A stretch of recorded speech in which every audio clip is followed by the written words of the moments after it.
All right, the Vikings are not nearly as high on the list of our state of the franchise as the Baltimore Ravens. The only thing those two teams have in common right now is they have purple in their color scheme. The Ravens come in at number 3 on the PFT 2020 preseason power rankings. We have worked our way from 32 all the way up to the final 3, and there they are. And yes, the Ravens, who for most of the season last year we thought would end up number 1, top of the stack, Super Bowl champions. Something happened on the way to the Super Bowl, however, and that was the Tennessee Titans. Chris, going into the season, though, after 14-2 last year, and, they started off 2-2. Yeah. And there was a question, what is this team really going to be? And then they rattled off 12 straight wins to end the season. So where do you see this Ravens team? Another year of experience for Lamar Jackson, but another year for defenses to try to figure out how to stop him. Yeah, no, that's going to be the thing. I mean, first off, I expect the Baltimore Ravens, like you do, to be a force in the NFL. I think there's no doubt about it. They're one of the 3 best teams in football. If you put them at number 1, I don't think I would have been mad. I think it's the most talented roster in the NFL. Talent, depth, has it all. Size, toughness, physicality, has it all. They got some scary dudes on that team. They got it all. Speed, everything. So when you look at it from that standpoint, you go, okay, that's special. Good coach. We know that. John Harbaugh, as good as it gets. Yeah, Lamar Jackson, that's going to be a big thing. We know that. I mean, first off, I don't think they're going to be able to run him as much as he used to run last year and things like that. They got to be a little careful. And they got other running backs to give the ball to. It's like you always talk about. Just the threat of him alone running the football will create a lot of havoc for defenses to begin with. But the next phase or next level up as far as being a drop-back passer and thrower and quarterback and all those type of things, yeah, Lamar Jackson, that'll be a big thing for me to watch this year. We saw a huge step, between the rookie year into last year. But the other reason I think we got to take this into effect, the Ravens were the talk of the town last year. They were the team in the NFL. I know there's a lot of teams that have put in a little work on, whoa, how do we deal with this running quarterback, Lamar Jackson, Baltimore Ravens type offense? So there's going to be teams that are going to be on, what they do more than they were last year. And I do think because of that, that is why it'll be important for Lamar Jackson to continue this growth in the passing game. Because what we've seen in the 2 playoff losses is 2 teams who have kind of been like, oop, we got a beat on your run game. We can slow it down. Now you guys are going to have to throw to beat us. And that hasn't worked out for Baltimore yet. And he's been a little unlucky, Lamar Jackson and all that. But still, I think that's the one area improvement of his game to where he can go to almost unstoppable level if he can get a little bit better at that. Yeah, and look, I think we're going to see teams be physical with Lamar Jackson. First, you have to catch him, but I think back to 2012 when RG3 was taking the league by storm. Washington had a game in Pittsburgh, and they hit him every chance they could get. Ryan Clark explained after the fact that was the plan, that was the play. Rainy day in Pittsburgh, I remember it. Lamar Jackson is a larger guy and maybe can take it better than RG3 could have, but that's what they did. They sent RG3 out on a pass route, which was a huge mistake because then they had open season on Griffin down the field that game. But, I think the teams are going to, again, you have to get close enough to him. He's so elusive that it may not matter, but I think they're going to want to prove the point, like you're saying. Yeah, they're going to want to make him pay. And the teams that can are the teams that will. The problem is, and, we've talked about this before as it relates to scout team. You can put together the perfect scout team game plan for how to stop Lamar Jackson. But when you get out into the real game, there's a huge difference between your scout team quarterback and Lamar Jackson. And he's just a blur. And I think that as long as he can move like that, play like that, it's going to be hard to stop him. Yeah, I agreed. I mean, you can't emulate him. I don't care what position he plays. His feet are as good as anybody in football. I mean, they're special feet. I mean, he could, he can be some sort of dancer. And, again, I think, too, the thing that I like about what they've done there, there's a few things that jump out. First off, we know that offensive line's powerful. But, like, when we talk about the next step in the passing game, I would be shocked if it doesn't happen this year. I mean, Hollywood Brown last year, he came in, with no training camp because he was dealing with a foot injury, and then he had to deal with that during the year. And we never really saw an emergence of a legitimate second receiver. So I would expect that we find more of that. We know the tight end's good. They got the Devin Duvernay out of Texas, who's a great weapon, I think, for this offense, too, at wide receiver and could probably run the ball a little bit. And then the J.K. Dobbins factor. So they got more to worry about this year than they did last year. And I would expect guys like Hollywood and Lamar and J.K. Dobbins to really jump on the scene here to give teams more to think about as far as stopping the Ravens schematically and personnel-wise and what they can do. Yeah, they've got significant expectations for Hollywood Brown this year. Miles Boykin also drafted last year. He regarded his rookie season as a disappointment. You know, the problem is when you don't throw the ball like other teams, you're not going to generate gigantic numbers. And they had the flirtation, at least some of the players did, with Antonio Brown. They brought in Des Bryant for a workout. You know, is this a team, when you consider the receivers they have, could they be keeping an extra close eye on the waiver wire to see who may come available, what veteran may get cut, whether there's a possibility to throw a late-round draft pick to get some guy who may be on his last legs somewhere else, but who could come in and provide leadership and just a different element to that Baltimore receiving core? Yeah, I mean, I wouldn't be shocked if that type of move was made. I mean, I think there's a reason we heard their name affiliated with Antonio Brown and a few other free agent receivers here in the offseason because they don't have that guy. Des Bryant was there for a workout. I think a lot of that will depend on, you know, where is Chris Snead at? Not Willie Snead, sorry. Where's he at as a player? Because he seems to be kind of on a downward arc of their football team or on his career.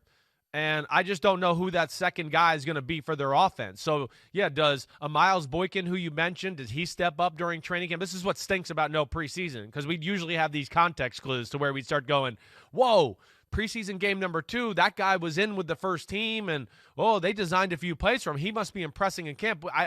So I don't know. But I guess if you made me guess, I would put my money on Duvernay. I think he's a really good football player. Physical, can break tackles, can do things after the catch, and I think he would fit within the realm of their offense, almost like a Deebo Samuel type, right? Where, yeah, jet sweeps and tosses and balls over the middle where he just rips out of the air and breaks tackles and things like that. But it's going to be about evaluating their guys here and just seeing what they got and if they're comfortable with what they got. And at the end of the day, it's 11 guys on defense. You can only deploy the resources in a certain way, and if you are trying your best to shut down the running game that will have Lamar Jackson, that will have Mark Ingram and rookie J.K. Dobbins, you're going to have favorable matchups in the secondary. No doubt. As we saw week 1 of last year, right, when Brian Flores in his debut with the Dolphins sold out to stop the run and repeatedly got burned over the top. What was the final score of that game? Like 59-10? Something crazy. Something ridiculously obscene like that? Yeah. So that's the challenge, and if they can get a game breaker, and that's why they have so much faith in Hollywood Brown, because he's the guy who's going to run by everybody, and then all of a sudden, oh crap, we have to double this guy, then it becomes easier to run the football. And one thing they're being very coy about, they were like this last year, they're doing it this year, and it's smart. They're not telling us how often they're going to run Lamar Jackson. Sure. And I think, and maybe they're getting to the point where it can be game plan specific. You know, Chris, as he develops as a passer, him running the ball doesn't have to be the centerpiece of every week's game plan. Exactly. Maybe some weeks you see what the defense is trying to take away, and you say, fine, pick your poison. We'll get you with our passing game. And then every week can be like Miami.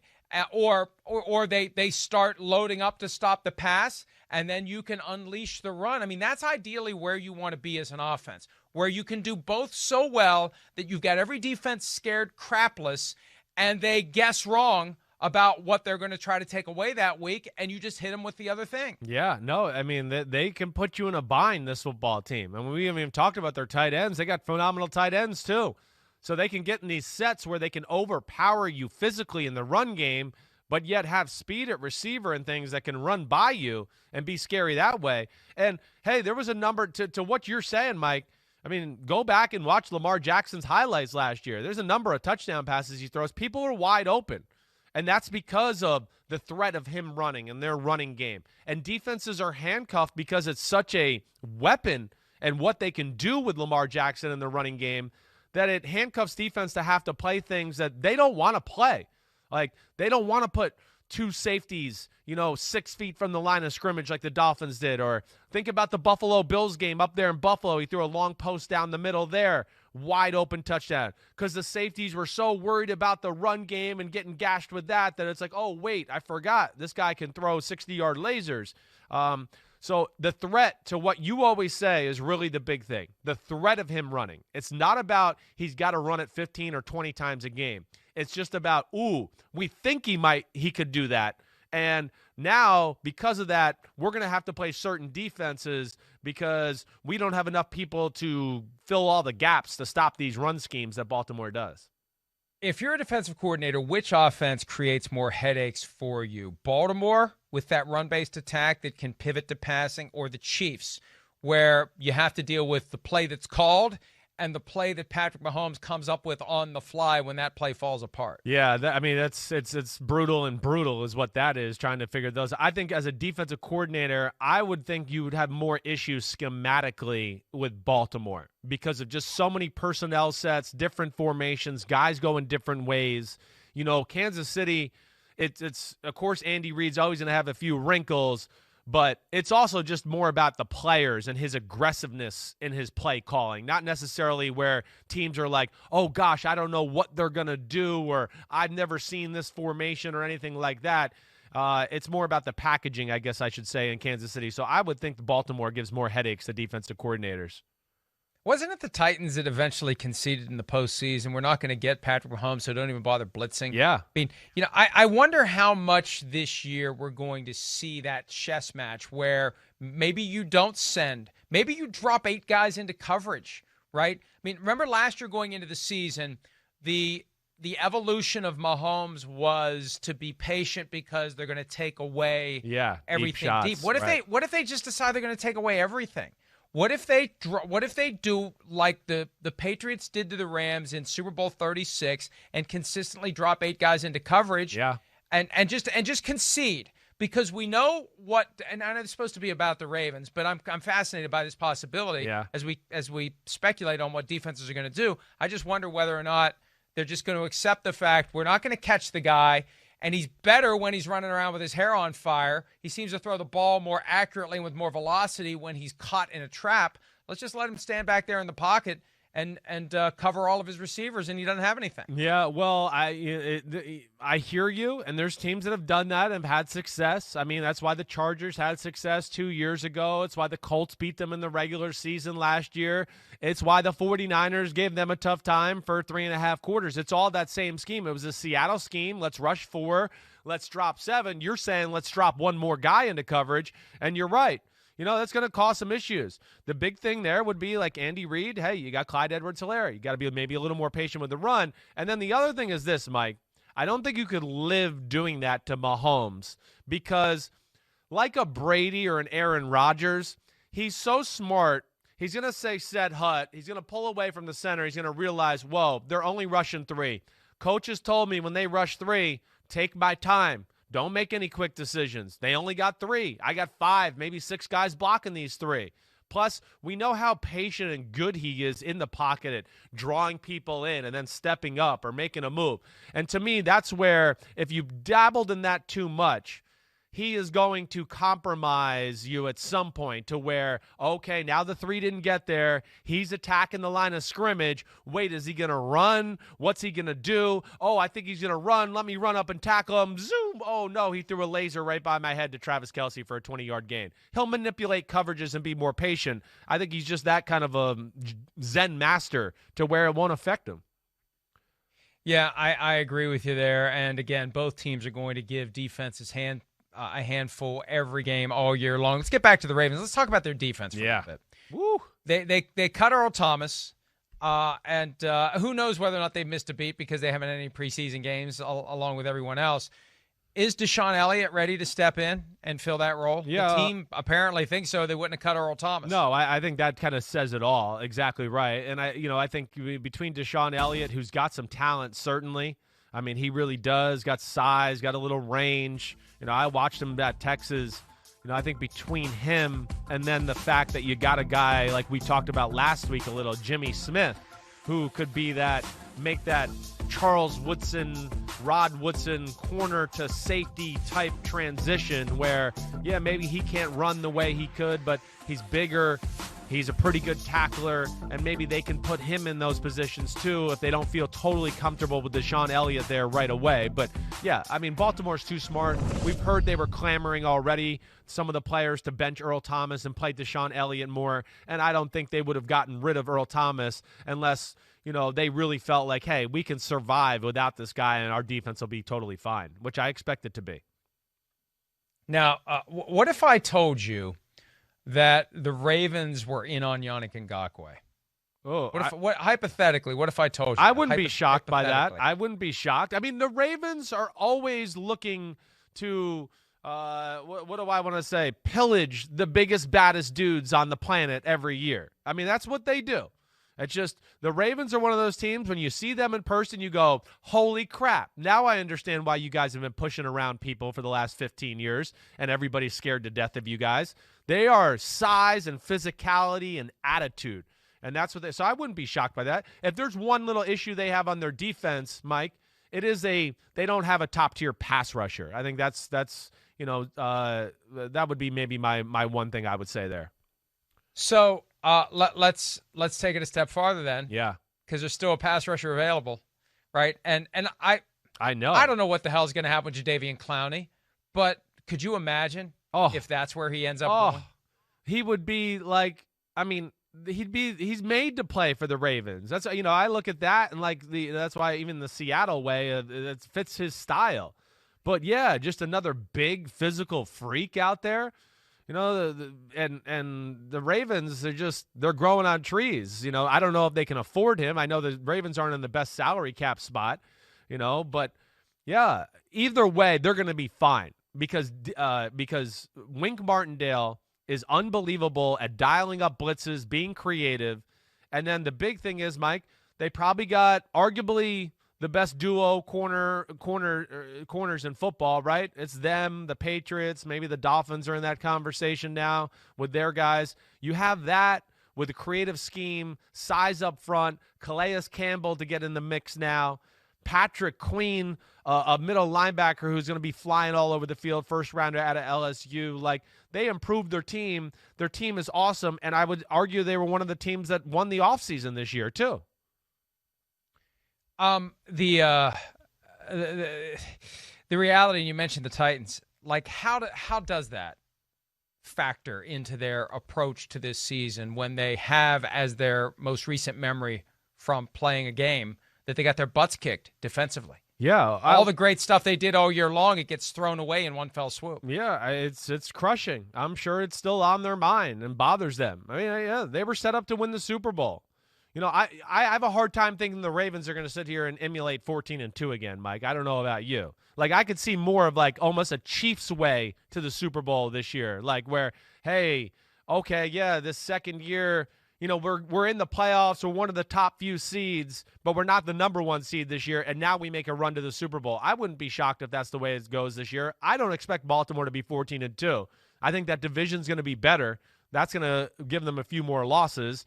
I still think they're in the playoffs, but I don't think it's guaranteed that they're the number one seed this year.